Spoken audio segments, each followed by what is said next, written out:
The throne room of the Zinthari Empire stretched wide like an ocean of polished crystal. Empress Cyril stood at its center, her silver skin glowing with soft blue patterns that moved like water. She was tall and graceful, with large eyes that held the wisdom of her 300 years. Today, those eyes watched the entrance with unusual interest. The humans were coming. "Your Majesty," her chief advisor whispered, bowing his head. "The human ambassador has arrived at the palace gates." Cyril nodded slowly. She had ruled the Zinthari Empire for 60 years, controlling 47 star systems across the galaxy. She had met hundreds of alien species, but humans were new. They had only just learned to travel between stars, and already they had done something remarkable. 3 weeks ago, a human ship had found a damaged Zinthari science vessel drifting in dead space. The humans could have ignored it, or worse, looted it. Instead, they had rescued every single crew member and asked for nothing in return. That act of kindness had earned them this audience. "Bring him in," Cyril commanded. The massive doors opened. Ambassador Marcus Chun walked through, and Cyril felt the entire court lean forward with curiosity. The human looked so strange compared to her people. He was shorter, with tan skin instead of silver. His hair was black and grew only from his head. He wore a formal blue uniform that looked stiff and uncomfortable.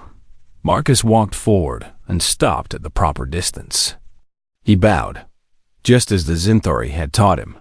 "Your Majesty, I bring greetings from Earth and humanity. We are honored by your invitation."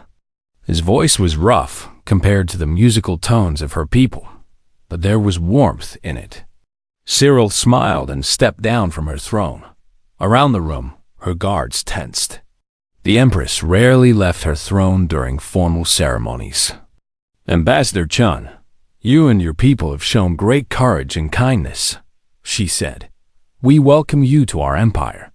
Cyril moved closer. This was the traditional Zinthari greeting for honored guests, the sharing of essence. Each being would breathe near the other, taking in their natural scent. For her people, scent carried meaning, emotion, even fragments of thought. It was intimate but formal, like a handshake and a conversation at once. Marcus stood very still. He looked nervous but determined. Cyril noticed small drops of moisture on his forehead and neck. She had read about this in the human files. Sweat, they called it. Humans released water through their skin when they were hot or nervous. How strange. She leaned forward, bringing her face close to his neck where the collar of his uniform was open. She breathed in. As custom required, the effect was instant and devastating. The scent hit her like a physical force. It was unlike anything she had ever experienced in 300 years of life. Sweet and sharp and complex, it filled her nose and seemed to explode into her brain. Every nerve in her body suddenly came alive. Her bioluminescent patterns flared bright blue, then purple, then colors she couldn't name. Her heart began racing. Her pupils dilated so wide that the court gasped. "SY" are all single quotes. Nth tried to step back, but her legs wouldn't obey. The room spun. She could feel her telepathic shields collapsing, her emotions broadcasting to every sensitive mind in the chamber. Desire, confusion, need, an overwhelming urge to move closer, not away. "Your Majesty." Her guards rushed forward, pulling her back. Cyril stumbled, catching herself on the arm of her throne. She was breathing too fast. Her skin was hot.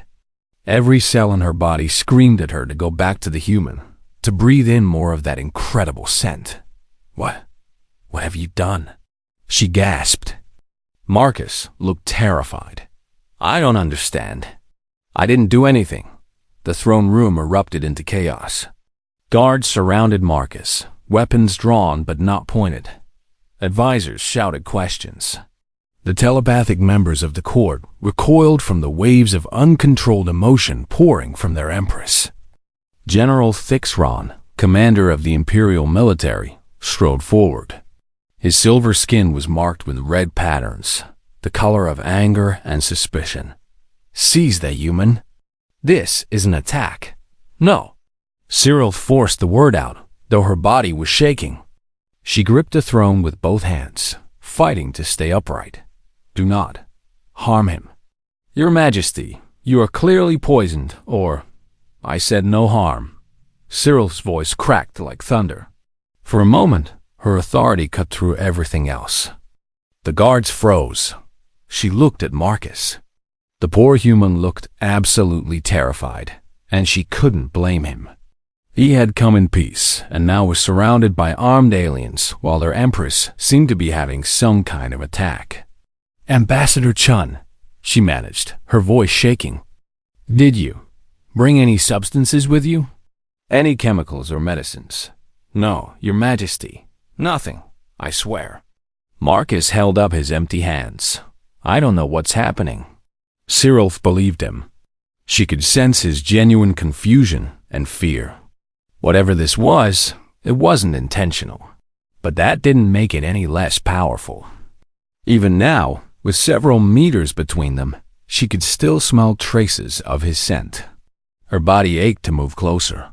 "Science Directorate," she called out, proud that her voice was steadier now. "I need this in the biology team, immediately." The lead scientist, an elderly female named Vareth, stepped forward. "What are your symptoms, Your Majesty?"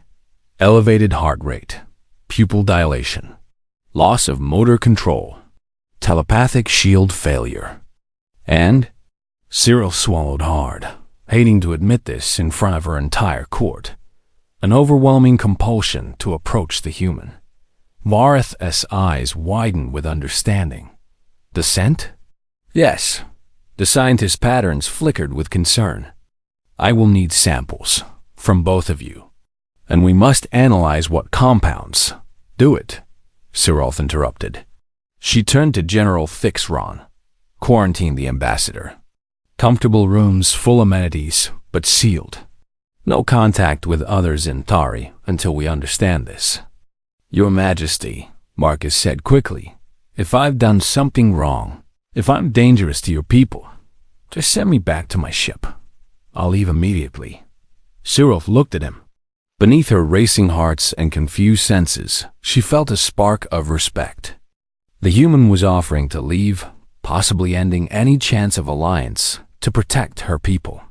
That took courage. "No, Ambassador, you will stay." She straightened, forcing herself to stand tall despite her trembling legs. "We will solve this mystery together." She looked at her advisors, at the shocked faces of her court. "Clear the throne room, and someone get me to my private chambers." As her guards helped her walk, Cyril took one last look at Marcus Chun. The human watched her with worried eyes. What had just happened between them? What could his scent possibly contain that had destroyed her legendary self-control in seconds? She had to find out. Because if this was what one human could do to her accidentally, what did it mean for her empire? The doors to her chambers closed. Cyril collapsed onto her sleeping platform, her body still trembling with the aftershocks of whatever the human had triggered in her. "Bring me answers," she whispered to the empty room, "before this destroys everything." Marcus Chun sat in the most luxurious prison cell he had ever seen. The room was massive, with walls that shifted colors like oil on water. The bed seemed to float in the air. There was food, water, and even entertainment systems he didn't know how to use. But the door was locked, and guards stood outside. He had caused an interstellar incident. His first day as Earth's ambassador to an alien empire, and he had somehow poisoned their Empress just by standing near her. Marcus paced the room, running his hands through his hair. He had been so careful. He had studied Zinthari customs for months. He had memorized every greeting, every gesture. He hadn't brought anything that might offend them. He had even showered that morning with unscented soap. but he had been working on his shuttle before the ceremony. The docking clamps had jammed, and he had spent an hour crawling around in the engine compartment, fixing them by hand. He had been running late, so he had cleaned up quickly and rushed to the throne room. He must have still been sweating from the work. Could that really be the cause? His sweat. The door opened. A Zinthari entered, this one older with white patterns on her silver skin. She carried a small device that looked like a scanner. "Ambassador Chen, I am Vareth, Director of Xenobiology," she said. Her voice was calm and professional. "I need to take samples from you. Is this acceptable?" "Of course," Marcus said quickly. "Whatever you need. I want to help figure this out." Vareth approached carefully, staying a bit farther away than normal conversation distance. She held up her scanner. "I will take air samples near your skin, particularly where sweat glands are active. This will not hurt." Marcus stood still while she moved the device around him. Near his neck, his forehead, under his arms. The scanner hummed and beeped. Vareth's patterns flickered through several colors as she read the results. "Fascinating," she murmured. "And concerning, what is it?" Marcus asked. "What did I do to her?" Vareth looked at him with those large alien eyes. "You did nothing wrong, Ambassador. Your body simply produces something our species has not encountered before."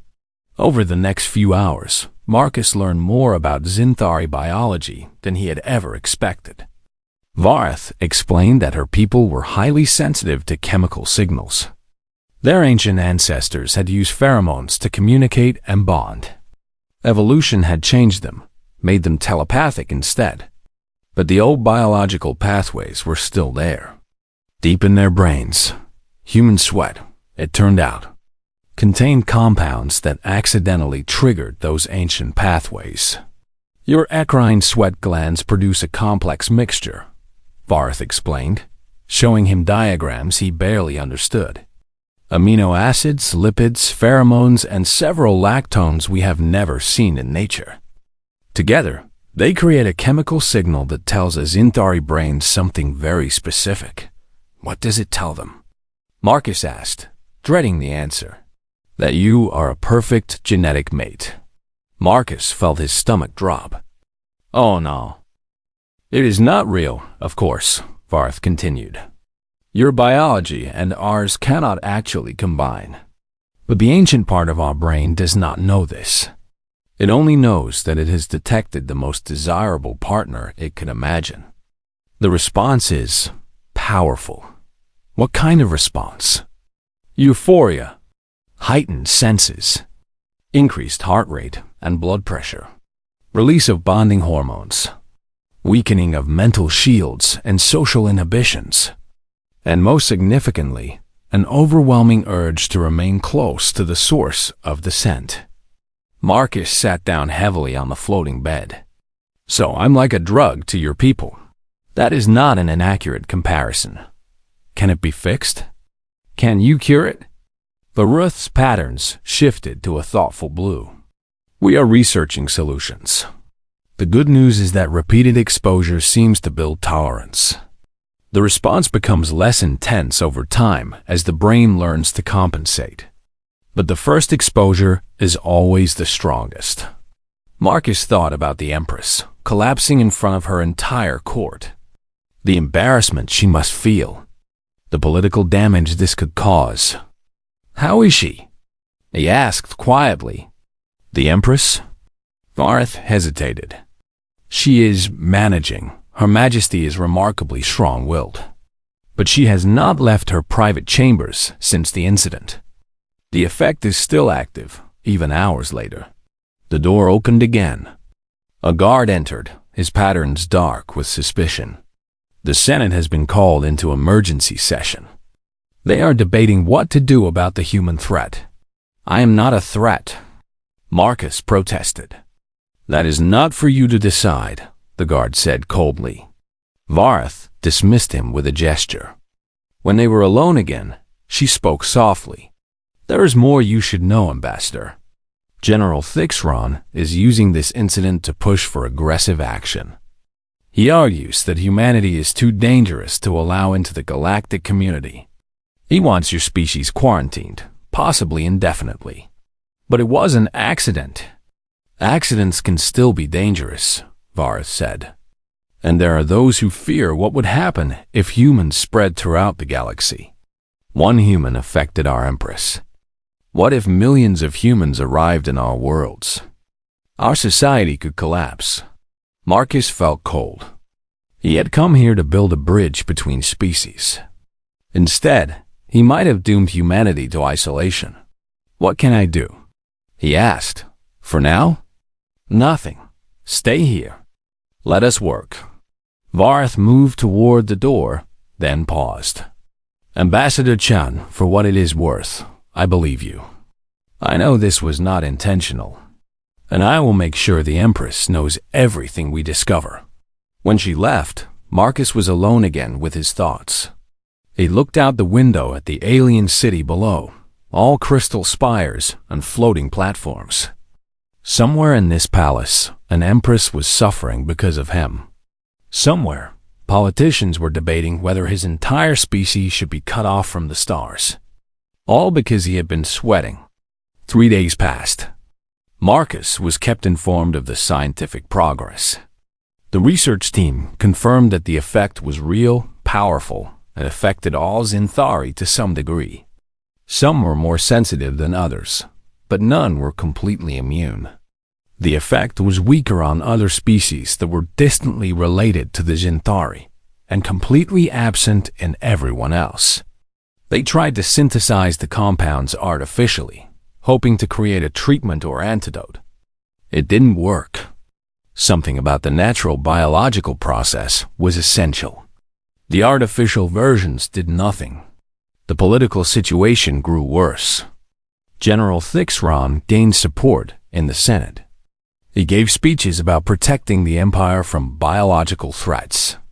He painted humans as accidental weapons, too dangerous to approach. And through it all, Marcus heard nothing from the Empress herself.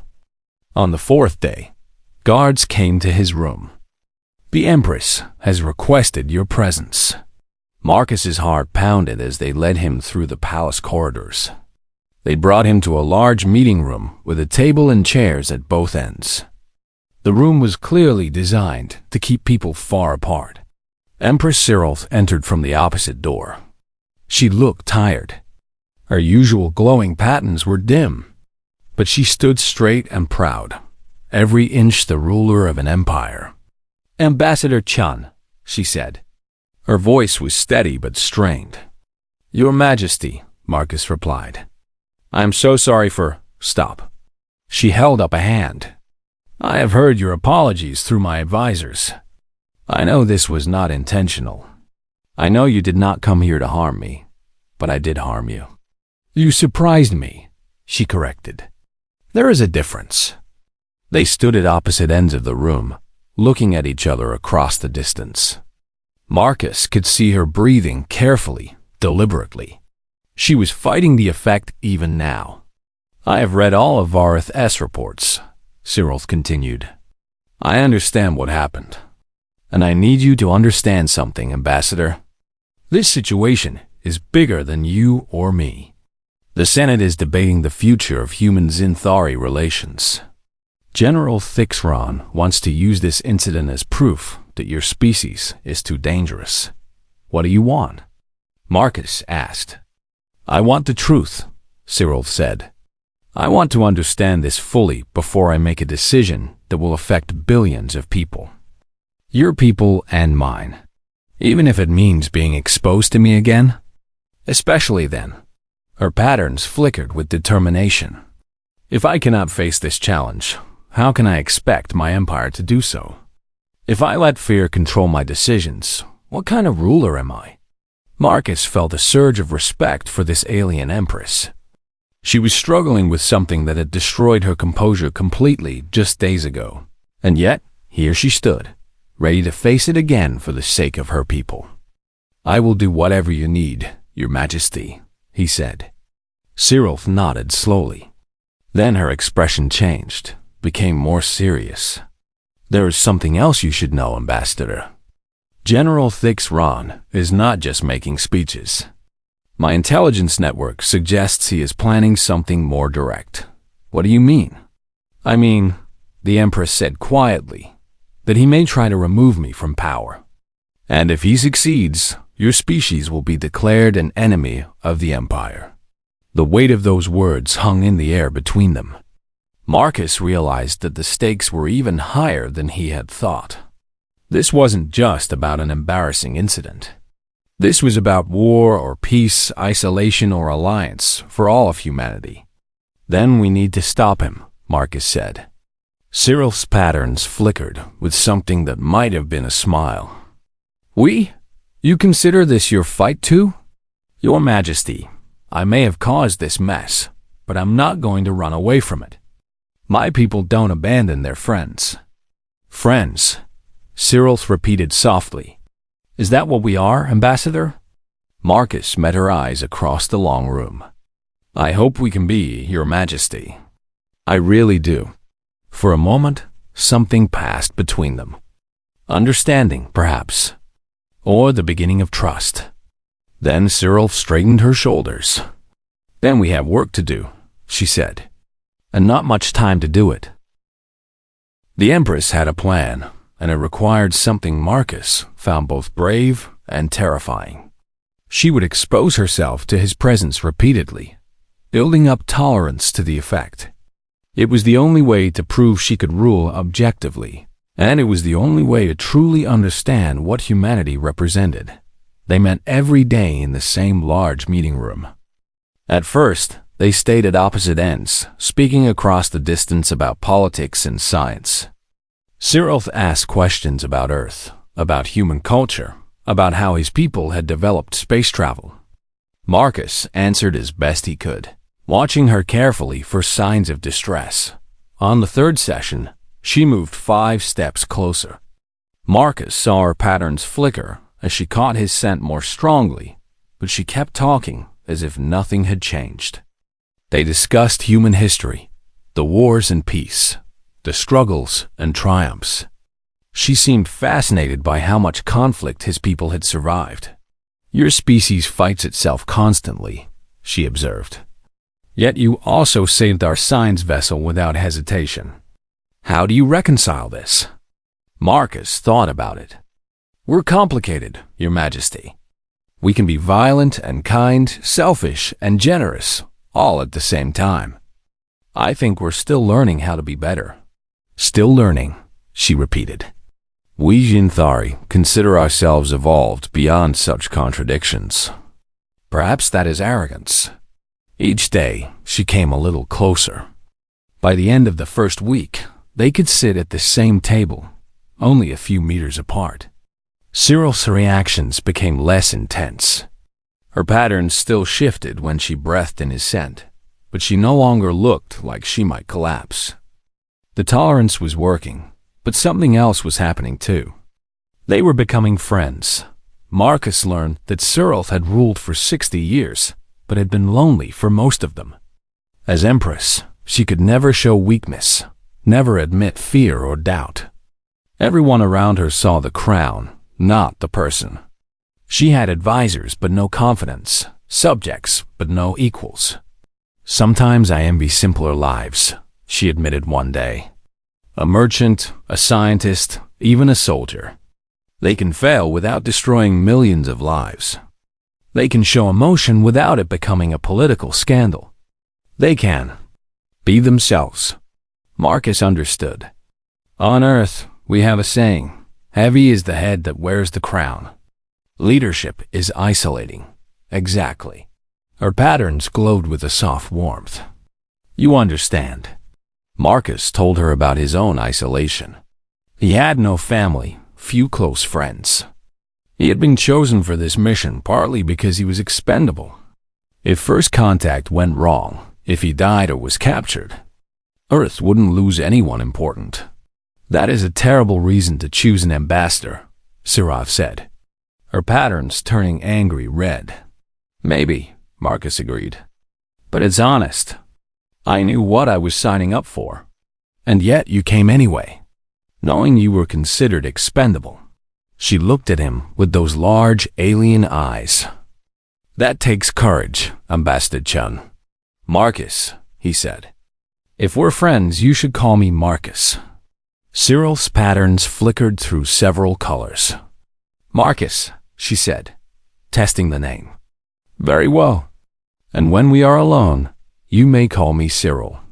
It felt like a significant moment, a bridge crossed. They were no longer just diplomat and ruler. They were two people who had found unexpected connection in an impossible situation. But outside their private meetings, the situation was deteriorating. General Thixron grew bolder in his speeches. He claimed the Empress was spending too much time with the human, that she was compromised, that her judgment could not be trusted. He gathered supporters among the senators, who feared humanity's potential impact on their society. Varth brought worse news. During one of her regular check-ins, the general is recruiting military units loyal to him. If he moves against the Empress, he will have significant force. A coup, Marcus said grimly.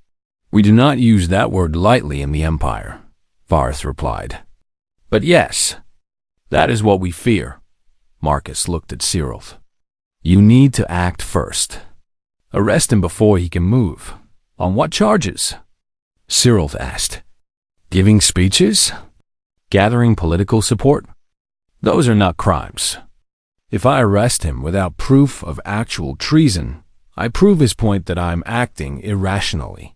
So we find proof, Marcus said. It is not that simple. Then make it simple. Marcus stood up, frustration boiling over. You're the Empress of 47 star systems. You command fleets and armies. How can one general threaten you?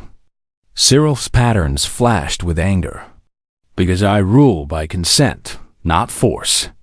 Because the moment I act like a tyrant, I become one. Because if I use my power to crush anyone who disagrees with me, then Thixron is right, and I am unfit to rule. They stared at each other across the table. Marcus saw the weight she carried, the impossible balance she maintained. He had been wrong to push her. I'm sorry, he said quietly. I don't understand the complexities of running an empire. Cyril's anger faded. No, you are right to be frustrated. This situation is intolerable. I do not yet see the path forward. Marcus sat back down. Then we figure it out together. What do we know? They spent the next hour analyzing the situation. Thixron had military support, but not complete control. He had political backing, but not a majority. He was building towards something, but had not yet acted. The question was when and how he would make his move. He needs a trigger, Cyril realized. A moment when he can claim I am clearly unfit, when the Senate will support removing me. So we don't give him that moment, Marcus said. But he may create it himself. If he attacks first and I defend myself poorly, or if I overreact to a minor provocation. Cyril's pattern swirled with worry. Marcus thought hard. An idea was forming, risky, but possible. What if we flip the narrative? What if instead of hiding my effect on you, we demonstrate your control over it? I do not understand. Right now, Thixron says you're compromised. He says you can't rule objectively because of me. But you've been building tolerance. You can sit here with me now, completely in control. What if we prove that publicly? Cyril considered. A public demonstration, showing that I can maintain composure even in your presence. More than that, showing that this isn't a weakness, but a challenge you've overcome. Proving you're stronger than they think. It is risky, Cyril said slowly. If I show even a moment of loss of control, then don't, Marcus said simply. You've done it every day for 2 weeks. You can do it in front of witnesses. They discussed details, risks, timing. It could work. It might work. But it was a gamble, and Cyril would be the one taking the risk. That night, Marcus couldn't sleep. He stood at the window of his quarters, looking out at the alien city. Somewhere out there, a general was plotting rebellion. Somewhere, politicians were debating humanity's fate. And here he was, at the center of it all, still sweating and breathing and accidentally producing chemicals that drove an entire species to distraction. He thought about Cyril's, carrying the weight of her empire while fighting her own body's betrayal. He thought about how much he had come to respect her in these few weeks. Respect and something more. Friendship, certainly. But was there something deeper? Marcus pushed the thought away. She was an alien empress. He was a human nobody. The gulf between them was more than physical. It was cultural, biological, political. Any feelings beyond friendship were pointless. And yet, 3 days later, everything changed. Vareth burst into one of their sessions, her patterns flashing with urgent red. Your Majesty, we have intercepted communications. General Thixron is moving tonight. He has mobilized the 4th Fleet and is bringing troops to the capital. Cyril stood immediately. How many ships? 43 vessels, including 3 battlecruisers, against my loyal forces? Approximately equal numbers, but his forces are already in position. He has been planning this carefully. Marcus felt cold. This is it. The coup. Cyril's pattern cycled through colors rapidly, her mind working at high speed. Call the Senate into emergency session. Get my loyal military commanders to the palace. And prepare to broadcast on all Empire channels. What are you going to do? Marcus asked.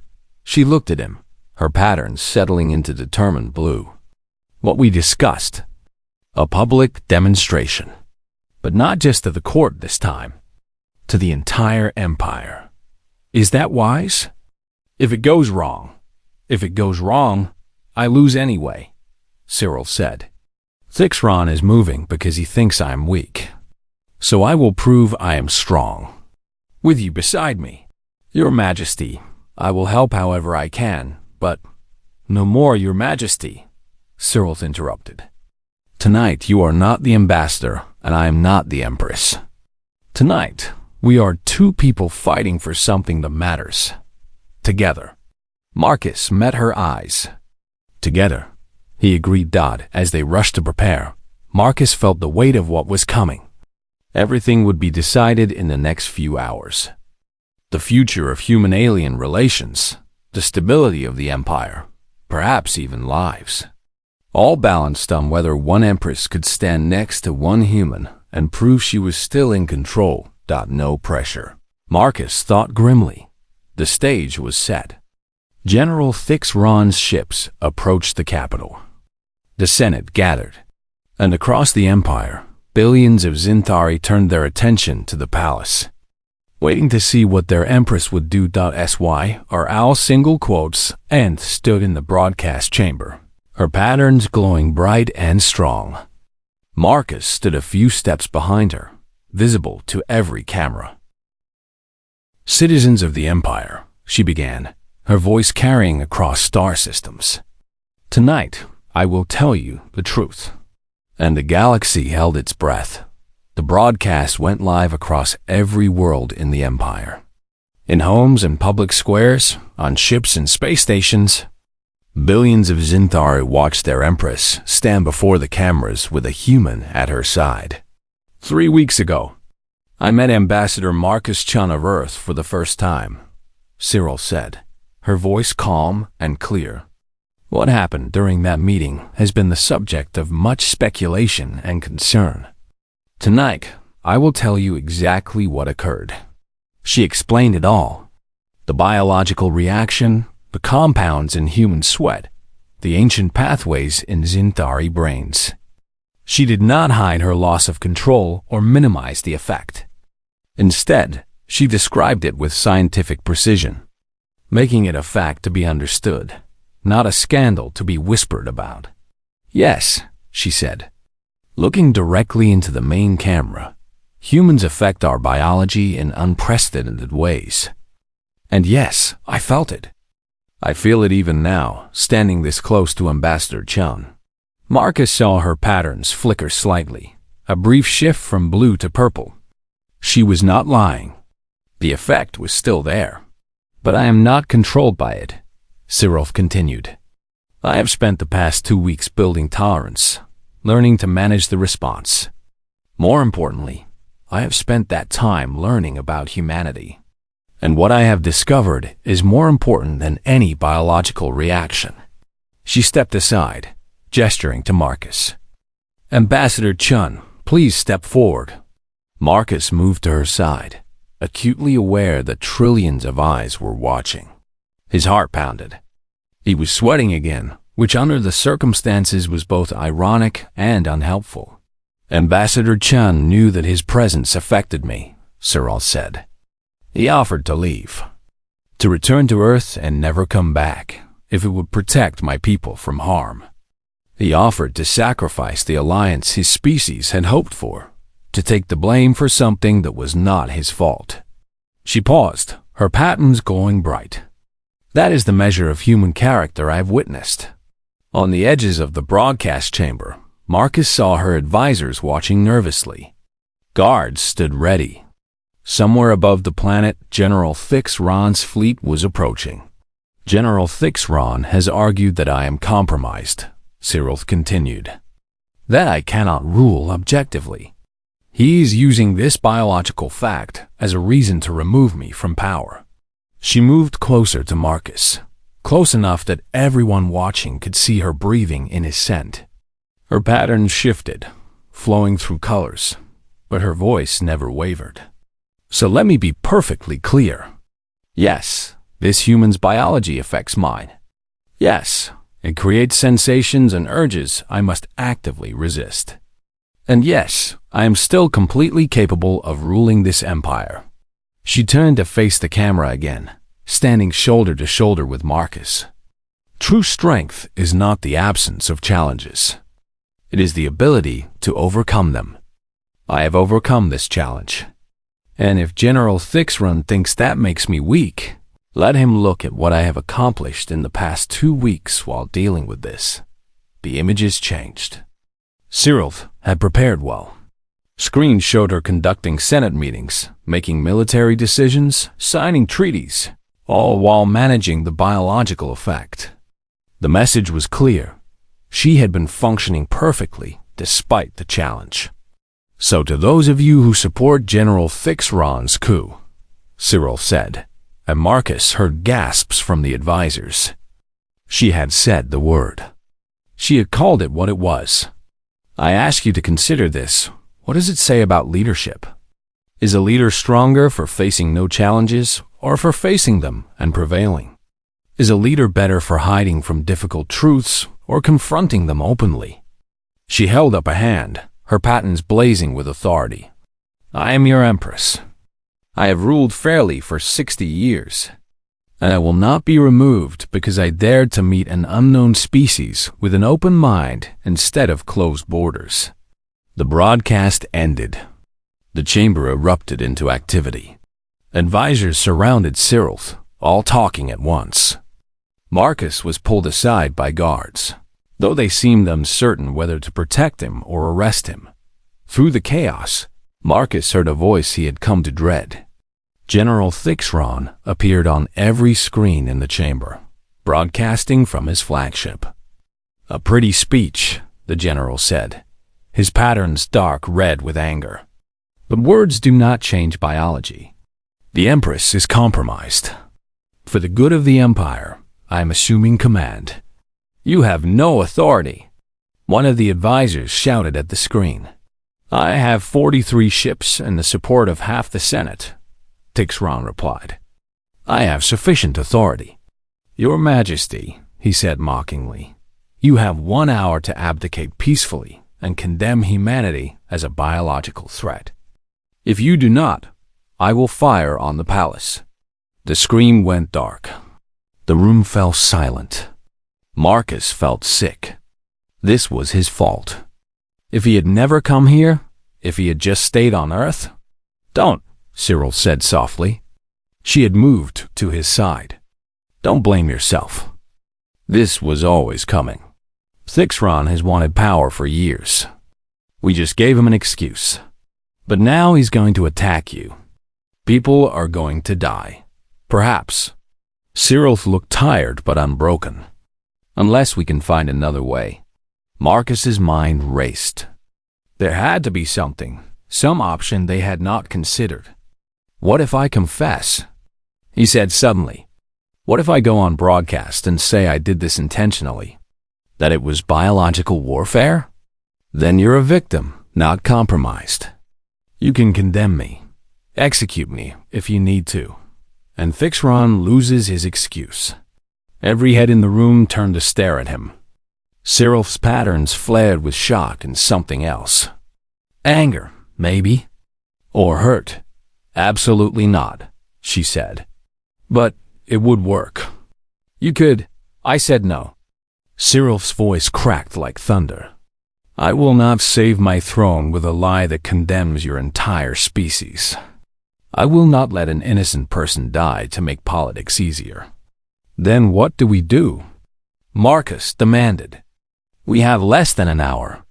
Cyril closed her eyes, thinking. Her patterns cycled through colors rapidly.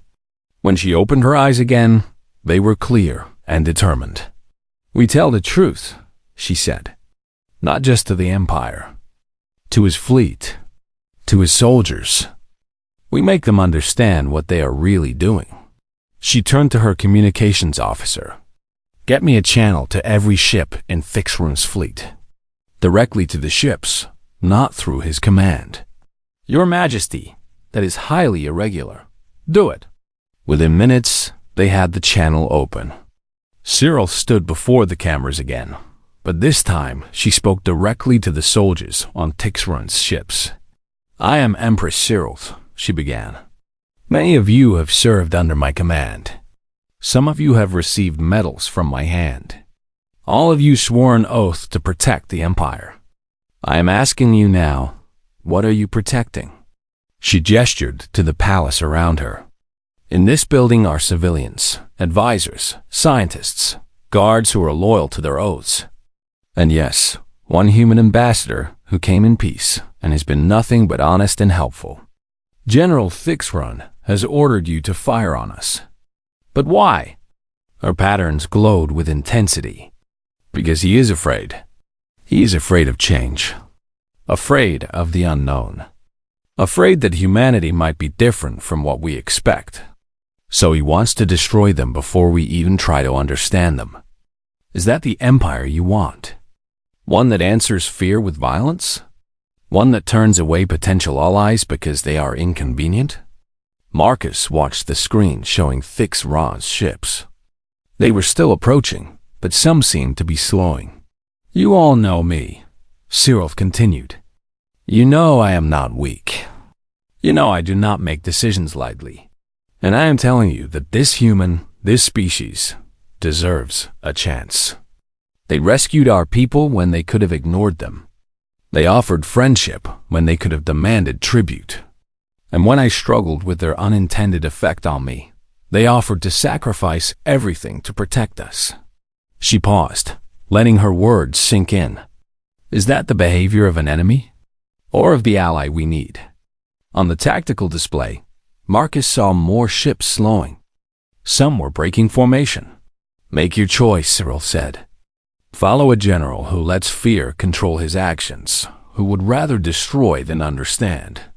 Or follow your Empress, who has never led you astray, who is asking you to be brave enough to embrace the future instead of hiding from it. She cut the transmission. For a long moment, nothing happened. Then the tactical officer gave a shout. Ships are breaking off. 3, 5, 10 vessels have stopped their approach. More coming? Another officer called. They are requesting permission to dock at loyal stations. But not all. Thixron's flagship and several others continued forward. The general appeared on screen again, his patterns blazing with rage. Traitors! All of you! I will destroy the palace and execute anyone who stands with the compromised Empress. He is preparing to fire, the tactical officer reported. Impact in 3 minutes. Marcus felt terror and determination war inside him. 3 minutes. 3 minutes until Thixron's flagship fired on the palace. The shields would hold for a while, but not forever. And when they fell, an idea hit him. Reckless. Probably suicidal. But it might work. Where are the shield generators? He asked. Ambassador Chun, why? Tell me where they are. Cyril looked at him, understanding dawning in her large eyes. Marcus, no. I have to try. You will die. Maybe, Marcus agreed. But I caused this. Let me fix it. Before anyone could stop him, he ran. Out of the broadcast chamber, through the corridors, following the signs and his desperate hope. Guards shouted after him. Marcus woke slowly, like swimming up from deep water. Everything hurt. His body felt heavy and wrong, as if he had been taken apart and put back together slightly incorrectly. He tried to open his eyes, but even that small movement took more effort than it should. He's waking. The voice was familiar. Varth, the science director. Are you certain he will recover? Another voice. This one made Marcus's heart beat faster, even through the pain. Cyril. His injuries were severe. The energy surge should have killed him instantly. But human biology is surprisingly resilient. Yes, I believe he will fully recover. In time, Marcus managed to get his eyes open. He was in a medical chamber, lying on something soft that adjusted to his body. Screens and devices surrounded him, monitoring things he could not name. And sitting beside his bed, her patterns dim with exhaustion, was Siralf. Marcus. She said his name like a prayer. Her hand reached out, then hesitated, unsure if touching him would cause pain. Hey, Marcus croaked. His throat was dry. Did it work? Cyril laughed, though it sounded close to tears. Did it work? You merely killed yourself overloading the shield generators, and you ask if it worked? That is not an answer. Yes, Cyril said, her patterns brightening to warm gold. Yes, it worked. The shields held. The palace was saved. And your sacrifice. Marcus, it changed everything. Over the next hour, as Varth checked his condition and adjusted his medications, Cyril told him what had happened. When Marcus ran toward the generators, her guards had chased him. They pulled him from the room just seconds before the overload exploded. He had been badly hurt, but alive, and Thixron's attack had failed. The concentrated shields had stopped his weapons completely. More than that, the sight of a human sacrificing himself to save Zintari lives had been broadcast across the fleet. The remaining ships had refused to fire again. Within an hour, Thixron had been arrested by his own crew. They saw what I saw, Cyril said quietly. Your courage. Your willingness to die for people who were not your own. It made them question everything Thixron had said about humans being dangerous. I am dangerous, Marcus said. I almost started a war. No, you almost prevented one. Cyril's patterns shifted to serious blue. Thixron would have found another excuse eventually. You gave us the chance to face our fears instead of running from them. Marcus tried to sit up and immediately regretted it. Everything hurt. Varth made disapproving sounds and adjusted his bed so he could recline in a more upright position. How long was I unconscious? He asked. 3 days. Cyril said, 3 days. Marcus wondered what Earth thought of all this. His superiors had probably seen the broadcasts. They must be panicking, thinking he had ruined first contact forever. As if reading his mind, Cyril smiled. Your government has been in constant communication with us. They were very worried about you. They also sent a message. She pulled up a screen showing an official Earth government transmission. They are proud of you, Ambassador Chun, and they are hopeful about the future of human-Zinthari relations. Relations, Marcus repeated. So, we are not banned from the galaxy? Quite the opposite. Cyril stood and walked to the window. The Senate met in emergency session after Thix Ra's arrest. The debate was intense, but in the end, they voted overwhelmingly to pursue formal alliance with humanity. Marcus felt relief wash over him. That is amazing. There will be protocols, Cyril continued. Guidelines for interaction. We are recommending that humans working closely with Zinthari use clothing and equipment that minimizes sweat production. There will be education programs to help my people understand and manage the biological response. And there are some interesting developments. What kind of developments? Cyril's patterns flickered with something that might have been amusement. Some Zinthari are actually seeking out the experience. They find the euphoria pleasant, like humans drinking alcohol or using certain recreational substances. There is talk of establishing regulated areas where Zinthari can interact with willing humans in controlled settings. Marcus blinked. So I accidentally created an interstellar tourism industry? In a manner of speaking. Cyril returned to his bedside. But more importantly, you showed us that differences can be managed. That fear of the unknown should not dictate policy. That sometimes the most unexpected things can become the most valuable. They sat in comfortable silence for a moment. Marcus watched her patterns shift slowly, calmer than he had ever seen them. She looked peaceful. What about you? Marcus asked. How are you handling all this? The effect? Cyril's patterns brightened. I have built significant tolerance. I can be near you now without losing control. There is still a pleasant sensation, but it is manageable. Like standing in warm sunlight. That is good. Yes, she paused. Marcus, there is something I must tell you. During your recovery, while you were unconscious, I realized something important. What? Cyril met his eyes. When I thought you might die, when I watched you being carried from that generator room burned and broken, I felt something I have not felt in 200 years. Terror. Not for my empire or my position. For you.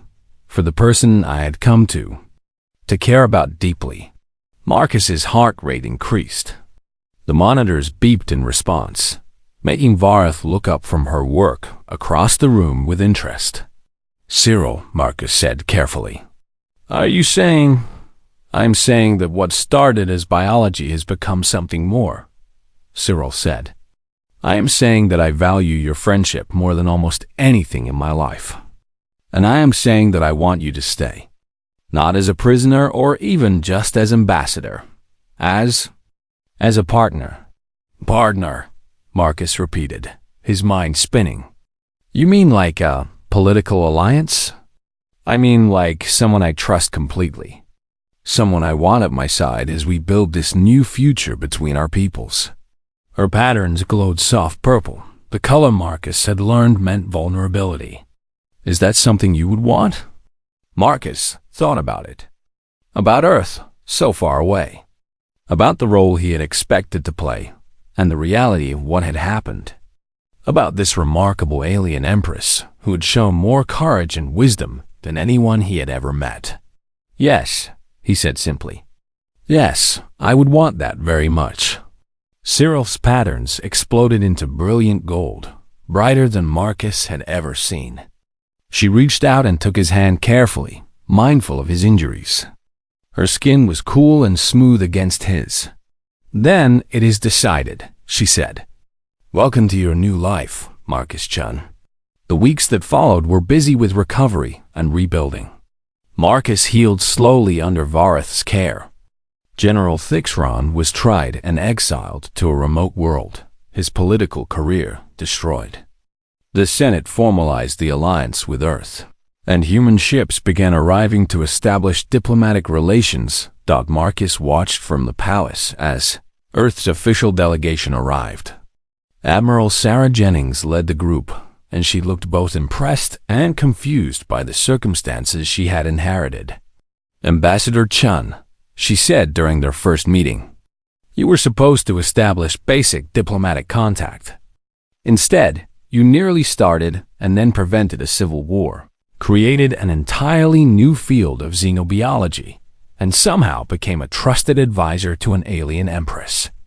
Your mission report is going to be very interesting." "It was an eventful first contact," Marcus admitted. Admiral Jennings smiled. "The good news is that Earth is thrilled. The Xinthari Empire wants to share technology, establish trade routes, and help humanity integrate into the galactic community. Because of you, we are starting from a position of friendship instead of suspicion." "It was not just me," Marcus said. "Empress Cyril made the real choice. She could have chosen fear and isolation. Instead, she chose to understand." "Speaking of which," the Admiral said, "there are rumors that you are staying here permanently as her advisor. Is that true?" Marcus nodded. "Earth has agreed to appoint a permanent embassy staff. But yes, I am staying. Cyril and I work well together, and there is still so much to do." Over the following months, that partnership bore fruit. Marcus helped establish protocols for humans in Xinthari, interaction that protected both species while allowing meaningful contact. He advised Cyril on human culture and psychology, helping her understand his people better. And slowly, carefully, their relationship deepened into something neither had expected. One evening, a year after their first meeting, Marcus stood with Cyril on a balcony overlooking the capital. Below them, the city glowed with activity. Ships from Earth and a dozen other worlds moved through the sky. Humans in Xinthari walked side by side in the streets, still getting used to each other, but no longer afraid. "I have been thinking," Cyril said, her pattern shifting with emotion about that first day. "When you walked into my throne room, sweating and nervous, and accidentally changed everything." "I remember," Marcus said. "I thought I had destroyed any chance of alliance. Instead, you created the strongest alliance in galactic history." She turned to him, her large eyes reflecting the city lights. "Do you ever regret it? Coming here, going through everything that happened." Marcus thought about the pain, the fear, the uncertainty. He thought about nearly dying in the generator room. He thought about the weight of responsibility he now carried, representing his entire species. Then he thought about the friendship he had found, the purpose, the sense that he was part of something.